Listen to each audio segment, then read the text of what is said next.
நம்ம சின்ன பிள்ளைங்களா இருக்கும்போது, நம்ம அப்பா, அம்மா ஒரு சொம்பு தண்ணி எடுத்துட்டு வான்னா, நம்ம உடனே போய் எடுத்து குடுப்போம். இந்த காலத்து பிள்ளைங்க கிட்ட நீங்க ஒரு சொம்பு தண்ணி கேட்டீங்க அப்படின்னா, "உனக்கு கை இல்லையா? நீ போய் எடுத்துக்க மாட்டியா?" அப்படி தான் சொல்றாங்க. இப்படி பிள்ளைங்க எதிர்த்து பேசுறாங்க. நம்ம லவ் பண்றத நம்ம அப்பா, அம்மாவுக்கு பிடிக்கல அப்படின்னா, நம்ம அந்த லவ்வ விட்டுருவோம். அப்பா, அம்மா சொல்ற மாப்பிள்ளைய கல்யாணம் பண்ணிப்போம். ஆனா, இந்த நாட்கள்ல வாலிப பிள்ளைங்க என்ன பண்ணுறாங்க? ஓரின சேர்க்கை ஆண் ஆணோட சேர்ந்து, பெண் பெண்ணோட சேர்ந்து இந்த மாதிரிலாம் பாவம் செய்கிறாங்க.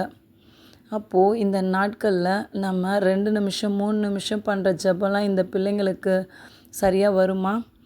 நம்ம முழங்காலில் நின்று 1/2 மணி நேரம் 1 மணி நேரமாவது நம்மளுடைய பிள்ளைகளுக்காய் நாம் திறப்பில் நின்று ஜெபிக்க கடனாளிகளாக இருக்கிறோம். அப்பா கிட்ட, ஏசப்பா உங்கள் வல்லமை வெளிப்படணும், பிள்ளைங்கள் மேலேயும் என் மேலேயும் உங்கள் வல்லமை எங்கள் மேலே இறக்குங்க ஏசப்பா.